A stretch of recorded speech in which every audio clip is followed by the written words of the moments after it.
Et si cela vous convient. Bonjour maître. C'est ici en bas. C'est cher Ahmed Tidiane Dioum.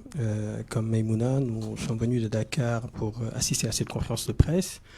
Je suis le secrétaire général du Parti de l'Unité du Rassemblement, membre de la coalition UAS Kanui. Au nom de la coalition UAS Kanui, nous vous disons merci et félicitations pour le travail que vous avez abattu. Et nous vous encourageons, d'autant plus que nous savons très bien la pression que vous subissez du fait du travail extrêmement important que vous abattez.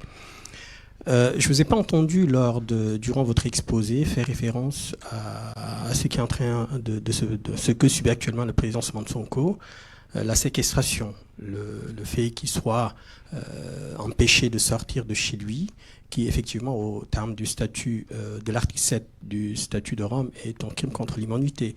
D'autant plus que la coalition UAS Kanui a demandé à tous les Sénégalais de se rendre le 25 pour lever ce blocus qui est illégal, qui n'est basé sur aucune instruction, sur aucune ordonnance. Au-delà de ne pas en avoir fait part dans votre exposé, que conseillez-vous aux forces de l'ordre qui, aujourd'hui, considèrent qu'ils exécutent simplement des décisions que leurs supérieurs leur demandent de faire? Lorsqu'un ordre est manifestement illégal, tout à fait. Il n'y a pas de possibilité de prendre prétexte de l'existence de cet ordre pour échapper à sa responsabilité. C'est pour ça que nous sommes allés très très bas dans la chaîne de responsabilité. Nous avons même des exécutants simples qui ne sont pas gradés au sein des forces de l'ordre, car nous considérons qu'ils sont, en tant qu'exécutants de ces ordres, des responsables de crimes contre l'humanité. Nous avons fait un message sur les personnes qui participaient à la détention arbitraire de M. Sonko aujourd'hui, aux forces de l'ordre qui sont impliquées.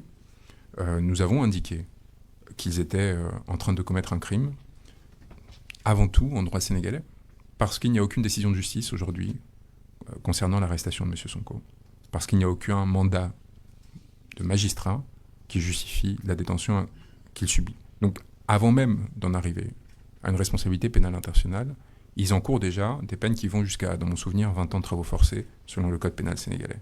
Ces individus, ils sont identifiés. Nous savons exactement qui, aujourd'hui, participe à cette détention arbitraire.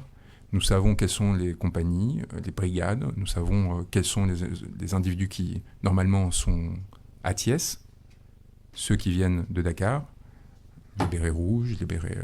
Nous les avons tous identifiés, la chaîne de commandement aussi.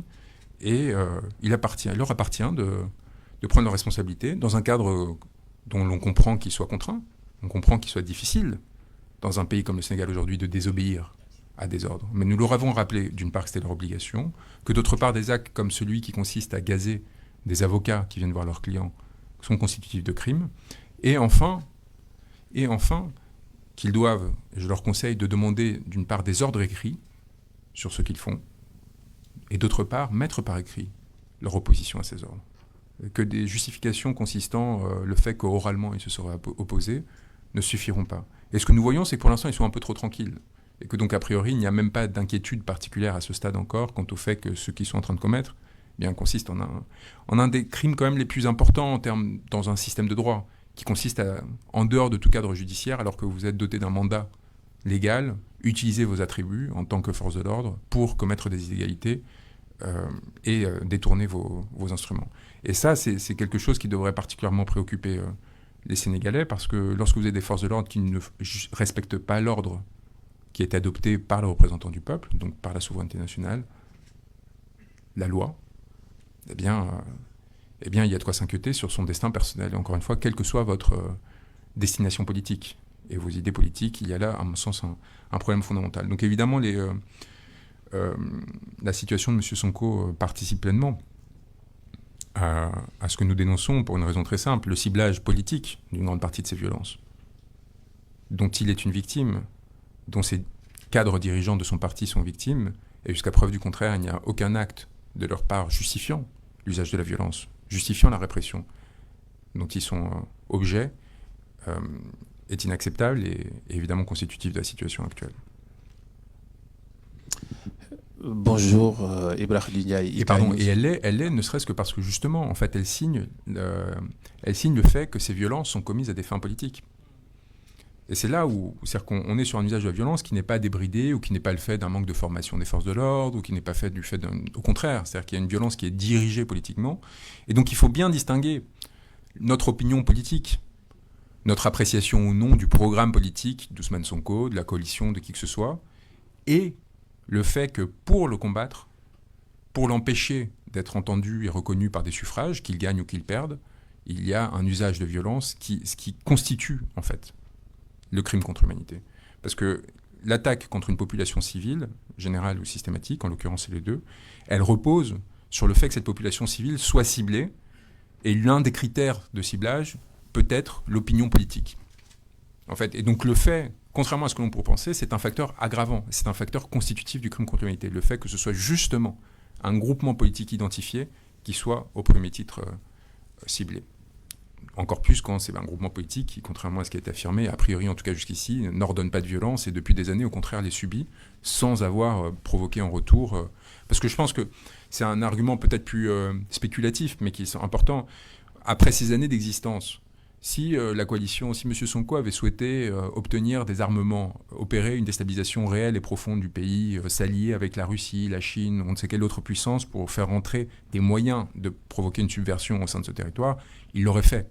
On est sur une situation, c'est là où c'est l'avantage de cette situation, où la durée nous permet d'établir, de clarifier. Vous voyez, quand en mars 2021, M. Diom parlait de forces occultes, pourquoi pas? Le ministre de l'Intérieur d'un pays souverain vous dit il y a des personnes infiltrées qui commettent des violences, etc. Le doute pouvait exister et on attendait que dans les jours, les semaines, les mois qui viennent, qui suivent, grâce aux forces d'enquête, les magistrats, etc., des éléments tangibles permettent de démontrer ces propos.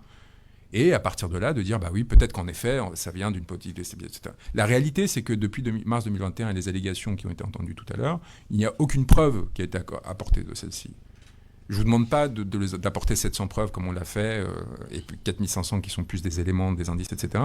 Mais au moins essayer d'établir quelque chose. Et quand ça a été établi, tentativement, lors de cette conférence de presse d'Ibrahima Diop il y a quelques semaines, on s'est rendu compte que les éléments qui étaient présentés par le gouvernement correspondaient en fait non pas à des manifestants infiltrés, non pas à des Guinéens, parce que ça aussi, la xénophobie qui consiste à expulser 90 ressortissants guinéens parce qu'il est facile de les expulser pour essayer de leur attribuer la responsabilité de la situation, alors que, contrairement à ce qui a été affirmé, ils ne sont évidemment en rien responsables, ils n'étaient pas présents lors des manifestations, et qu'en réalité, les personnes que l'on montre sont des collaborateurs réguliers des forces de police et que l'on retrouve ensuite des dizaines de vidéos où on les voit récupérer des armes de la main des policiers directement, rentrer dans des pick-up de police et agir de concert avec eux, et que donc l'infiltré supposé était en effet un infiltré mais un nervi du gouvernement, eh bien on se rend compte que ces campagnes de propagande et de désinformation ne tiennent pas. Et nous, ce que l'on a essayé absolument d'éviter, ce que je pense on a réussi à éviter, c'est de rentrer dans ces jeux-là.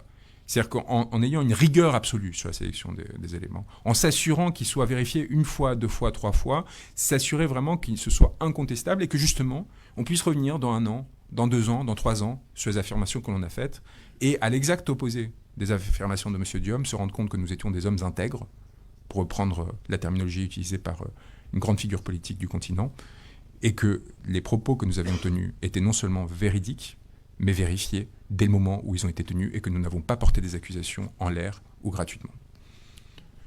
Bonjour, donc Ibrahim Ndiaye, IK News. Je vais rejoindre Mme Bousso par rapport aux inquiétudes qu'elle a pour le 3e mandat, le forcing. Et pour cela, permettez-moi de